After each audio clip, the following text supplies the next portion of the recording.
Welcome to the Coast Podcast. I'm Emily, a virtual assistant agency owner who left Amazon in 2019 to build my dream. And I'm Whitney, a freelance writer and communications consultant who never felt at home in a cube farm. We wanted to learn from people who paved their own ways like we did. So we created this podcast to talk to others who were brave enough to pick a different path.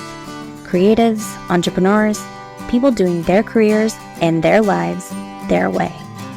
Join us as we make new friends, get inspired, and show you beautiful paths less traveled. Not every road leads to the coast, but the ones that do come with a great view.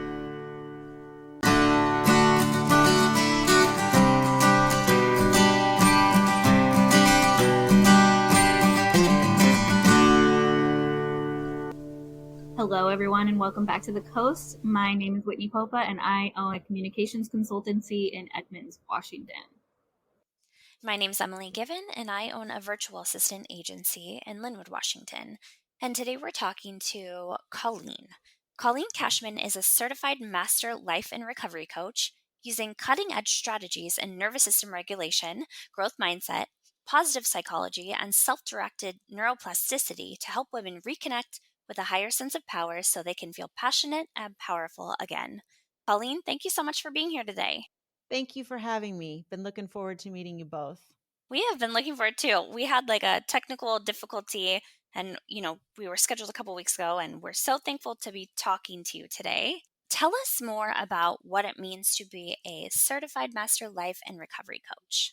So coaching is an amazing modality. Most of us, when we feel like we need help, we think that we need to go see a therapist. And there are so many really great reasons to go see a therapist. But where the coaching space is different is that I primarily work with people who are capable of moving into action and who are done with the navel gazing. Perhaps they've been in therapy for a long time and they can tell you exactly why they feel the way they do and why they struggle with the issues that they struggle with. And yet that knowledge doesn't move them into action. Knowledge is not transformation.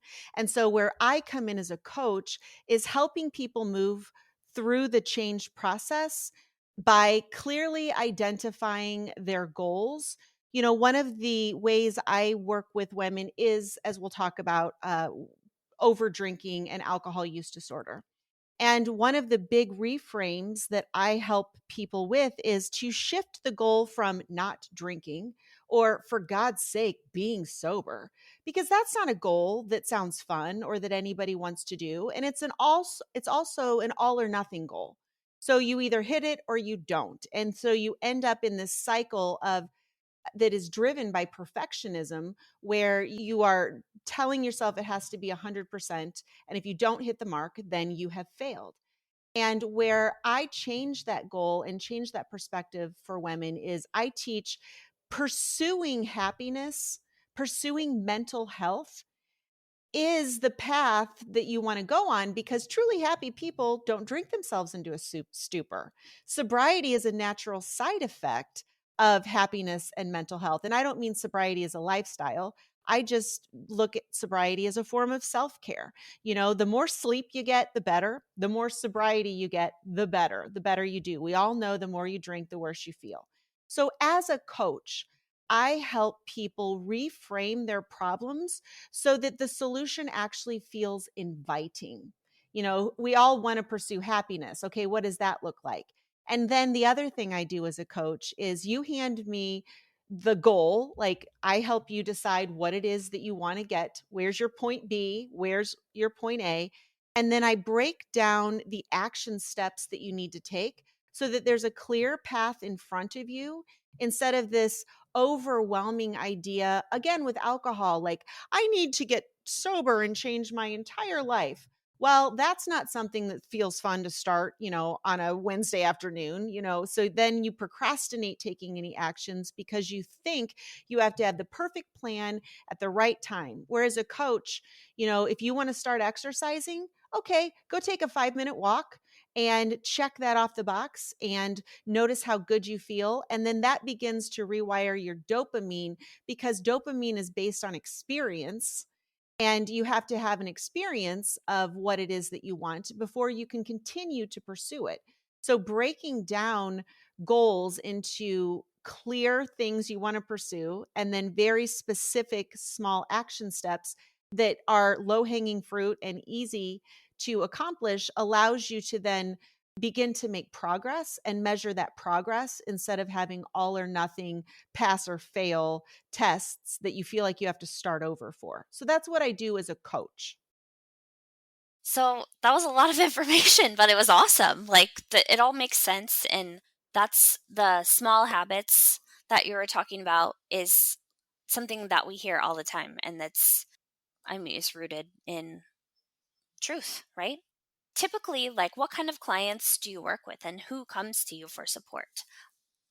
I work with high achieving women who actually they know that if they could just quit drinking, their life would be better. But they've got this idea that they're doing everything right and they're doing everything for everybody else. And so the idea of quitting drinking, giving up the one thing that helps them cope with the stress of their hectic lives, that giving that up feels impossible.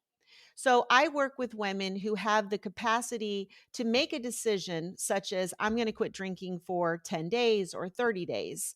And then I work with them in that space.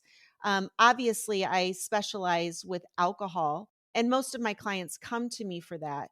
But it's really just moving away from the idea that something is wrong and helping them pursue something is right and shifting the way they think about drinking so that sobriety actually feels like a superpower instead of one more thing they're going to screw up between now and next week.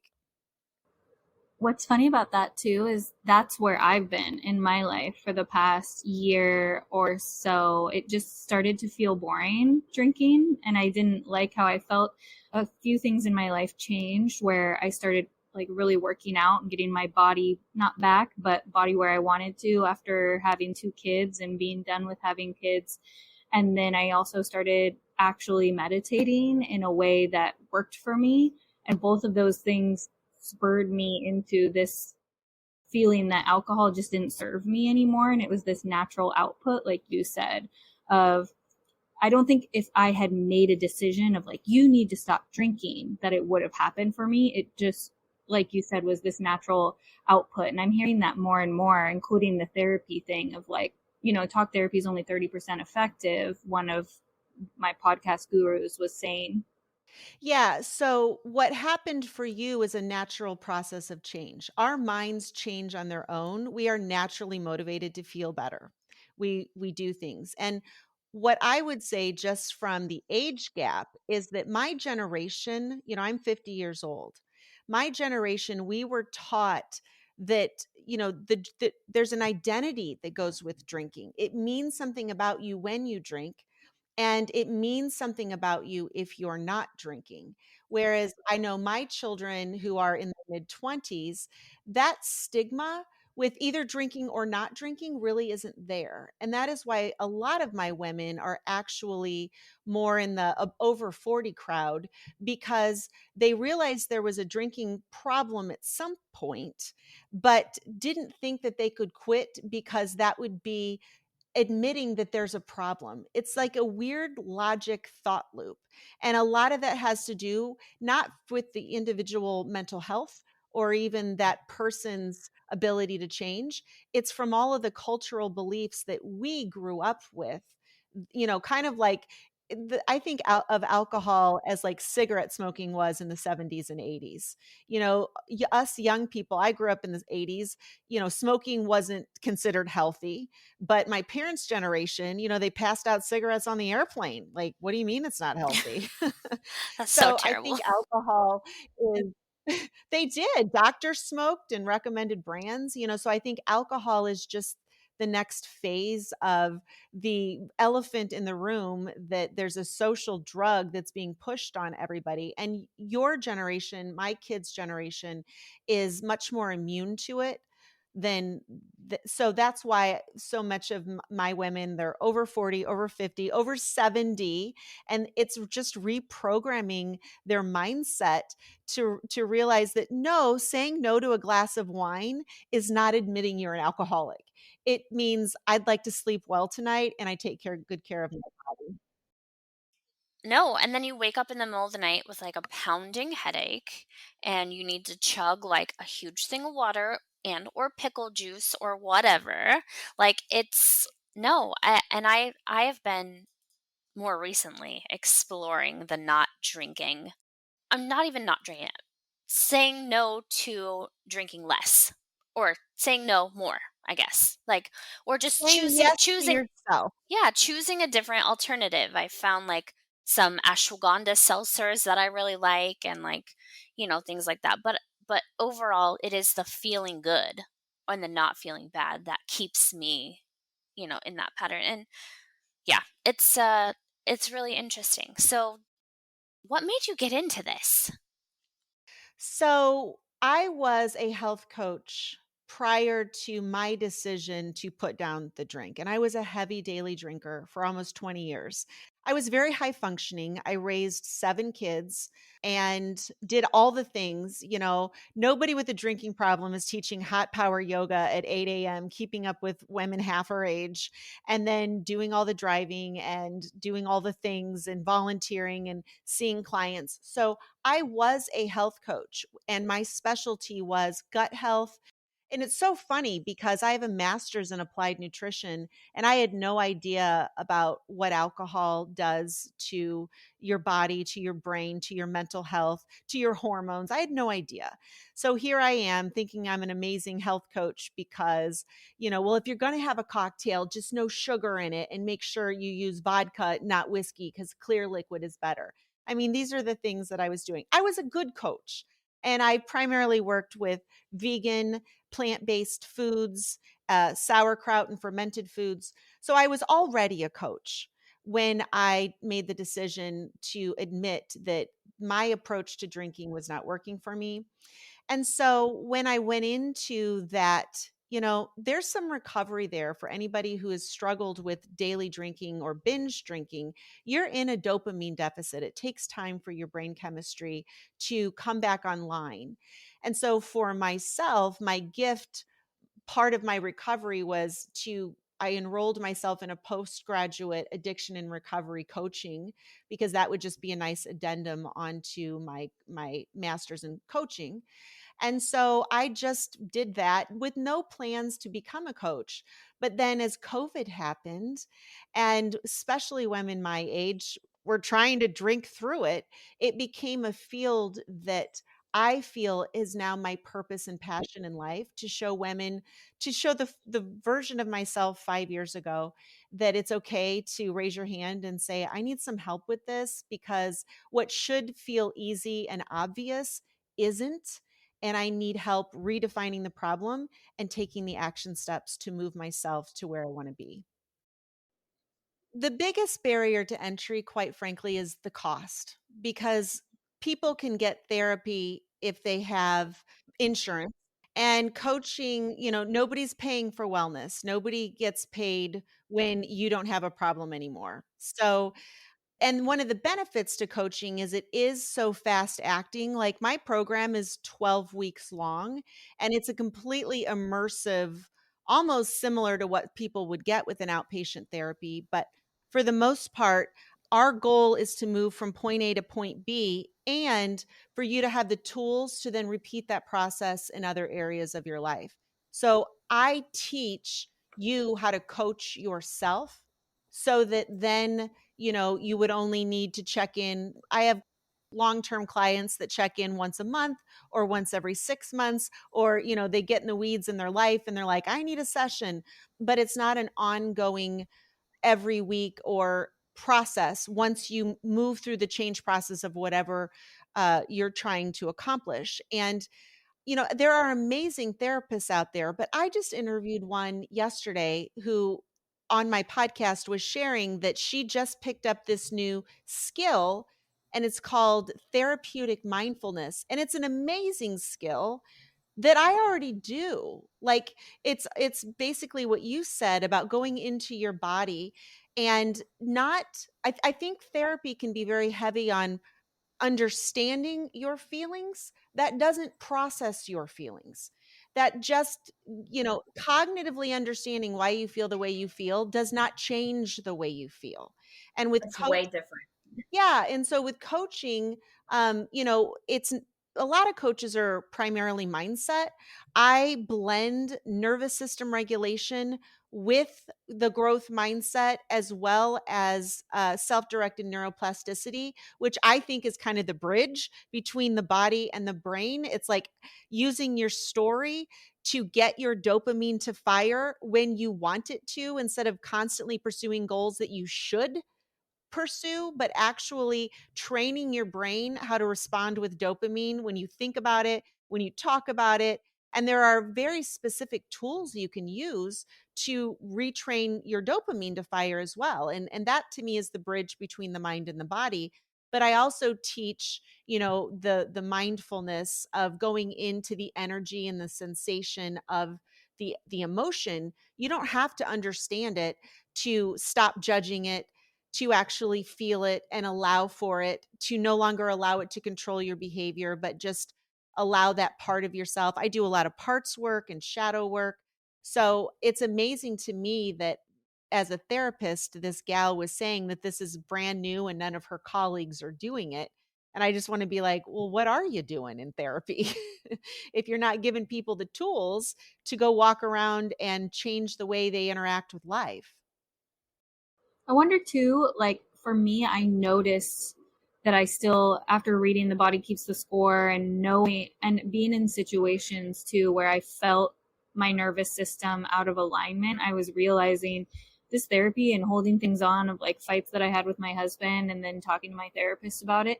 It's like not helping me go through that process because, at least like for me as a woman in the world, I stuffed down a lot of feelings and never fully processed them. And I felt like that was my next step because I spend so much time in my head anyway. I over intellectualize most things, that getting into my body, even if it's just yoga, giving myself more like bodily tools would get me to the next phase of my healing journey faster in a way that like felt good.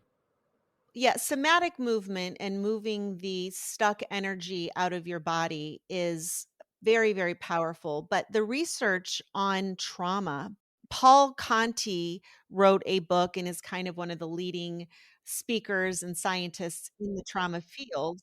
And he talks about how, in addition to the somatic modalities, it is also about expanding your story and applying the perspective you have now to the past. So one of the other ways I differentiate myself as a coach is between therapy and coaching is therapists help you make sense of your story. They go into the story with you. My favorite thing to say is, as a coach, if I believe your story, we're both screwed. My job is to point out the story and to show the limiting beliefs and to reflect the assumptions that you've made. And then in that way, and I also use a therapeutic storytelling exercise, then you can go back into the story and say, what else could be true? Because we are not any one story. We are not one story. We are a tapestry of stories that are constantly changing, and learning how to evolve and expand your stories is how then you hold space for the part that's painful. Yeah, we've both been doing a lot more work on that, especially Emily as she's been writing her book too. I think part of the reason we came together was to go on these paths in parallel. Yeah, recovery, life, healing gets really fun when you learn the art of storytelling and how to not define yourself by one perspective that you formed a moment in time years ago that somebody else defined for you, to give yourself permission to explore your stories and the energy attached to them, mind and body. Then earth school, as I like to say, it becomes a playground. We're here to experience and grow and to see things from different perspectives. Are you able to share anecdotally and with their identities, fully protected, some of just the general progress or strides people have made. Those are some of my favorite things to hear of, like, this person started here and this is where they got. Yeah. So I set the goal of my program. As coaches, we don't set the agenda. I do not set sobriety as anybody's goal. Again, that's a side effect to doing this work. But if I had to say I have one goal for my clients, it's emotional sobriety. The ability to distinguish between what's going on in your mind and in your body from what's happening in the present moment, so that you're not defined by your stories, or emotions are, by definition, you're living in the past.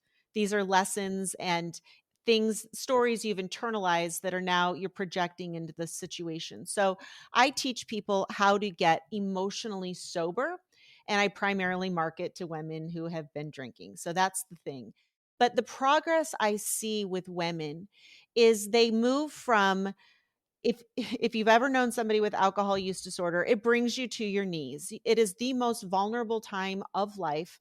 And that is why the AA philosophy, the 12-step approach to say, well, the only way through this is for you to surrender your power and admit you're an alcoholic. Like, that is why people, because if you are motivating yourself with shame, that works until the shame goes away because you're doing well. And then it's a real pickle, because the less ashamed you feel, the less motivated you are to stay on the path. And that creates a cycle of self-sabotage. And so I see women come in thinking that they should be in AA, or they're coming in from AA and thinking that it's all about the alcohol, and they have this one tiny little story that they're trying to fit themselves into this box where they're identifying as a woman with a drinking problem who has fucked up. And moving from that in a matter of 3 weeks, 4 weeks, 5 weeks, to being able to even have a glass of wine and have it not mean anything and have no desire for more, because they realize it's not about the alcohol. And then we move into healing the marriage that they think they want to leave because all of their problems, or because their husband's a narcissist, or addressing the lack of career or the lack of boundaries that they have with their family or with their adult children, who, they're continuing to give them money and to support them and worry about them because they literally think they're going to die if they don't keep doing that. And that's become an excuse for them to not take care of themselves. So I see women move from that to where they're shadows of themselves, of the version of themselves that they want to be, to within 12 weeks starting new careers, either getting the divorce or falling in love with the husband again, and moving into a sustainable lifestyle where they feel like they are, mindset masters. And what I teach is moving from a place where you feel like something out there is the problem and the solution is to drink, to realizing that the problem is always the way you feel and the story you're telling yourself and what's going on in your body. You feel better first so you can do better out there, instead of thinking you have to correct all of this stuff so that you can feel better. We've flipped that. And once women get that as a concept, get out of their way. Get out of their way. Yeah. I read in Quit Like a Girl, I think that's where I read it, Quit like a woman. Quit Like a Woman, yeah, that it's pretty sexist the way that AA was built, because it's mostly for men. Men are the ones who need to surrender. Women have spent their whole lives surrendering and not, and being in shame spirals. Do you agree with that, or like, what's your take on that? 100%. And I would go farther to say that even a man who, Quit Like a Woman, Holly Whitaker explains the history of AA, that it was written not just by men, but by white rich men, white privileged entitled men who could use a dose of humility. And I have met some amazing rich white men for whom AA has done wonders and changed their life. And you know what? They should continue to do that. That works for them. But as you're saying, the problem that leads women into drinking, at least as a woman who had 7 children and did all the things for all the people, I was exchanging my opinion, my my power for drink tickets. Alcohol became a shitty consolation prize for me not having an opinion. And so it is that self-silencing that really is the problem. And self-silencing is the root cause of 80% of autoimmune diseases that are 80% women, and also cancers and heart disease and depression and all of the things. So much of it is caused by women not owning their power and having that helpless victim mentality, or even better, the martyr mentality. And so helping women shift their identity into a person of power, everything else falls into line there. A woman who feels empowered in her life doesn't pour alcohol on anything. She goes and handles that shit and then goes to bed Mhm. early. How do you like Louise Hay then? Because a lot of what you're saying sounds like things that she would say of mindset and healing your life. And I was just talking about it this morning. I walk every Tuesday morning with a couple of my friends, and I was like, I haven't been sick in a year because I don't believe in it. And Yes. it's like a crazy place for a lot of people to go because they're like, oh, Whitney, look at you with your like little mind tricks, but it can be so simple. Well, here's the thing with that. When we say I'm sick, actually, your immune system is real busy making you well. And so, this idea that something is wrong, if you have a fever, it needs to go away. If you have a headache, you need to take a pill, as opposed to saying, why do I have a headache? Am I undernourished? Am I dehydrated? Do I need more sleep? Like this whole upside down concept that something is wrong with your body. No, symptoms that slow you down are your body healing itself. So no, you're not sick. You're just busy.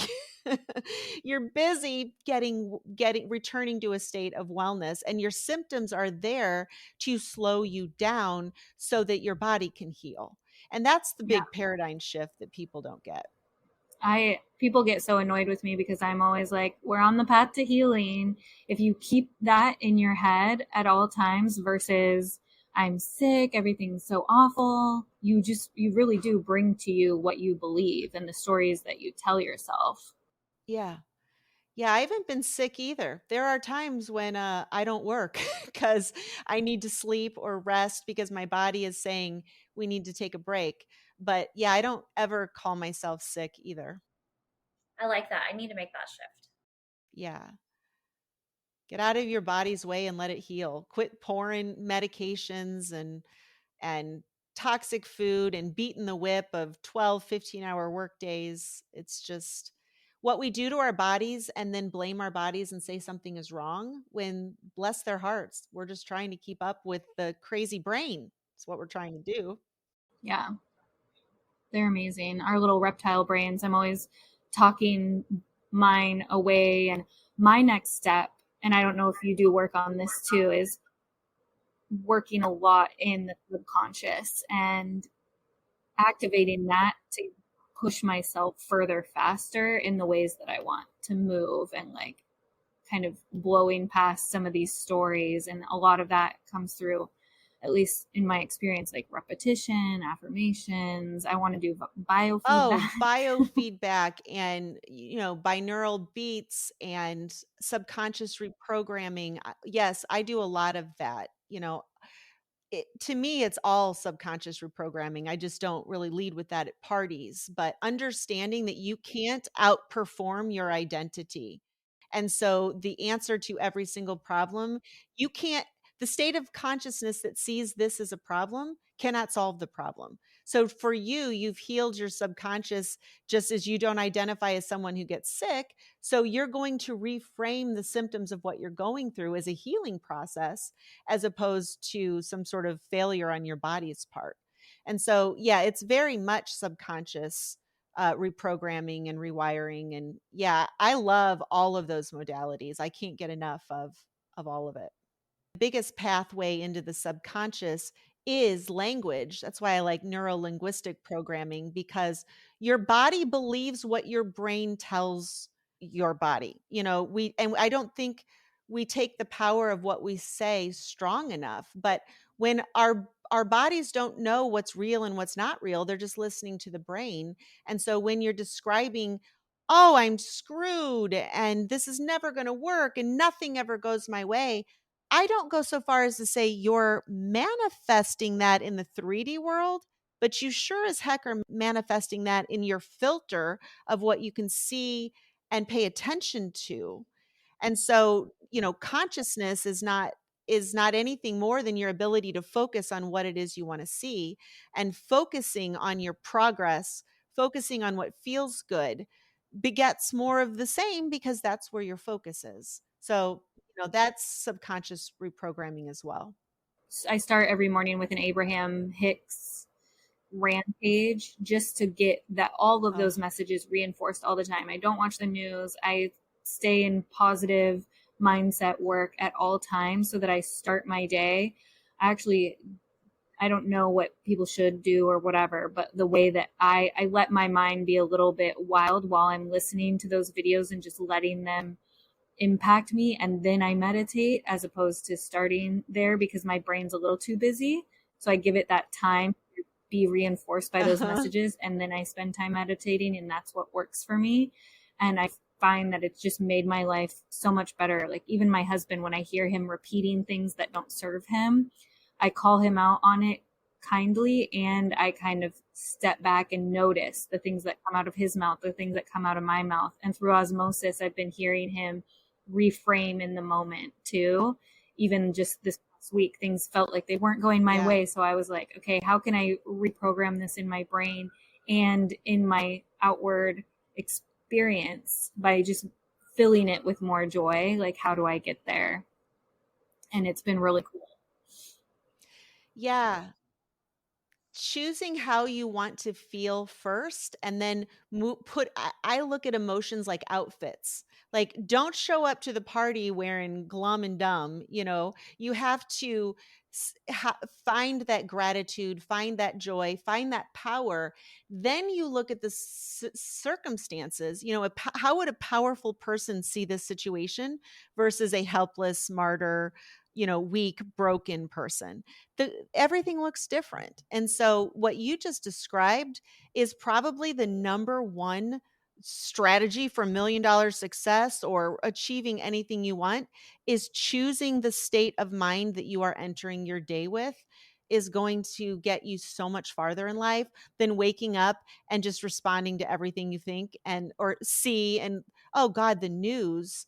I mean, that's a mental health tip number one: turn off the damn news. There's nothing that is served by that, except to jack up your nervous system and create this sense that there's war and emergency, and then prevents you from actually doing good in your community. Okay, so we're going to move into rapid fires. And sometimes these aren't rapid, and that's fine. You can make the rules. So, what are you proudest of in your business right now?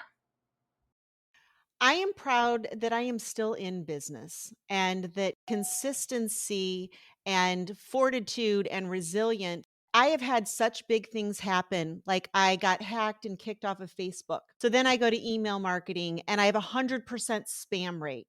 And the things that I in the past would have shut me down and stopped me, I now consider my greatest lessons. So I am most proud of, as soon as I get done crying, my ability to look at whatever's going on is an opportunity for growth, and that I can only rise to the level of problem I am capable of solving, which is why technical difficulties do not even blip on my emotional radar. It is fine. Oh, they still do on mine. Not today in this, but generally. I just want to throw it against the wall because I feel so helpless. And so, we're all on our paths. I hear you. So I said, you got to finish crying first, and then you're like, cool, how do I solve this problem? Exactly. What is the best business purchase you've made in the last 6 months that was under $100? I'm going to have to go books, but I don't think I can say under $100. All the books have been under $100, but I buy a lot of books. So that's So actually the next question is, tell us about a book you read recently that changed the way you're thinking about your life or your business. okay, so one of the things that changed my life in terms of how I coach is a book called The Biology of Desire. And it completely reframed addiction as it's not a disease, it's a habit. And science shows that if you quit drinking, contrary to what you learn in AA, which is that you can never drink again, and that if you have one drink, you're going to end up right back where you were. Contrary to that, 6 months to 12 months post quitting drinking and beginning to do this work, which includes mindset work, your ability to control yourself is actually greater than all the other people out there who have never had to overcome addiction, because addiction is a learning process and recovery is a learning process. So the resilience that you gain in extracting yourself from the little pickle that is alcohol use disorder actually moves you farther ahead. And I loved that book, and I love to share that information with women who are thinking that they are damaged. Oh, no, no, no, no. You just got an upgrade because you've gone through this. We will link that in the show notes too. What would your last meal on earth be? Ooh, probably. That's so hard because I've been a vegan for 12 years. I'm going to have to answer honestly and say it would be something with beef, because I've reintroduced beef recently because I wasn't doing so well and my body was like, "Hey, you know what?" And my naturopath was like, "You can take all these supplements," and I was dealing with hormone issues and all this stuff. And she goes, "Since you don't eat meat." And I go, "What? Okay, what's option B?" And she's like, "If you could just eat some meat a couple times a week, like 1 to 2 ounces, 1 to 2 times a week, all of this would go away." And I did. And so now I do like my son's birthday, I made this roast beef that's shredded and all of that. So it would probably have beef in it some way. And don't let my former vegan self know that, because I love identifying as a vegan, but I do have to eat meat every now and then. We love a steak. I do love steak. What's lighting you up lately? Breath work. Breath work is changing my life. So I have a breath work coach, and she does this 3-part breath, and you get high on your own supply. It releases DMT, and it's kind of hyperventilating yourself. It's a belly breath, it's a chest breath, double inhale, and then a shallow exhale. And you do that for 25 to 30 minutes. And I have never felt so good or experienced not only immediate relaxation and feelings of calm, but also over time the effects that breath work has had on my nervous system is the most powerful thing. So I love coaching and cognitive work and talking about all of it, but breath work is changing my life. I've only done one breathwork class before, and it was on Zoom. And like the weird things your hands do, and It's something with a T, Tacne or something. But the more you do it, my gal has showed me, if I slow down my breathing, and because I was, and so as I slowed it down, and then that actually helped. I don't get that anymore. it was weird. It was bizarre, but you did totally feel high. It was crazy.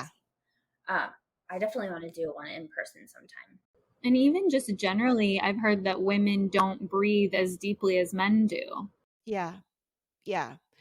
Well, and just to piggyback on what you said, where you notice the state of your nervous system and turned your attention inward and get curious, the next step is then to notice how you're breathing. Because for me, I feel like I can catch myself, and it's been 4 hours since I've taken a breath, and it's no wonder. It's a hot mess, party of one, crazy town in here. And just stopping and Yeah. deepening my breath allows me to shift, but we're not even aware of our breath. And like tying this into pelvic health, we talked to 2 pelvic health people too. Breathing that benefits your pelvic health is so important too. We breathe from a lower, like we are constantly breathing down, and we need to be breathing up. So interesting. Oh, yeah. Yeah, it affects I'll have everything. to go Yeah. back and listen to those episodes. That intrigues me. Yeah, it's good. And then finally, Whitney has added this one based on Rainn Wilson.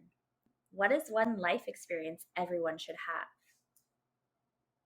I think everybody should experience 24 hours of feeling like a rock star, because that is an emotional state.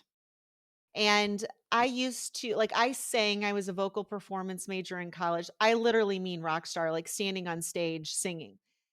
And even if you can't sing, feeling like you can sing, even if you're lip syncing and the whole crowd is roaring, because that emotional state is available to us at all times. And once you realize that's a place that you go and that is self generated, then you've got a nice high bar and watermark. And I can generate the feeling of being a rock star as a 50-year-old woman going down in my basement and turning on Lady Gaga and singing Shallow and frickin' nailing it. And I can experience that same emotion, and I don't have to be a rock star and travel all around the world and all of that. There's pros and cons to being a rock star, but I think if everybody could experience that and realize that's not something you go out there and do, that's an internal experience, and then have that to realize you can feel like that every day. Well, not every day, we're human, but that is available to you. You don't have to earn that. You have to generate it. Exactly. Generate versus earn. I find that so many of us right now in our collective group of women are on the path to finding internal versus external validation. And when you see somebody on that path, it's so beautiful to witness, because you can tell that everything, like the loudest voice is the one in their own head. And it makes me emotional for them, because we externalize so much and we've been taught to. That's how we grow up. Your teacher says this, that, your parents say that. Get it from yourself is just the most powerful thing. And I think the reason I chose that was because so many people don't ever experience that feeling. And so they grow up trying to please and trying to earn and trying to prove their worthiness. And so to experience for a moment that they are enough, that they are everything because they believe that they are, that just is beautiful to me, that feeling. I feel like you're talking to me. You know that the universe is always talking to you. So Colleen might just be like your most recent angel sent to I'm an send illusion. you some messages. I'm an illusion. Mhm. I love it. Before we let you go, can you tell everybody where to find you online? So I have a podcast called It's Not About the Alcohol, and my website is recoverwithcolleen.com. And then on Instagram and Facebook, I am Recover with Colleen. So either handle works. But the easiest place to find and get to know me would be my podcast. It's Not About the Alcohol. Perfect. Thank you so much for being here. This has been a really awesome conversation and really aligned with where we're at in our lives right now. So this has been great. Thank you for having me. Thank you so much, and tune in next week for another episode of the Post.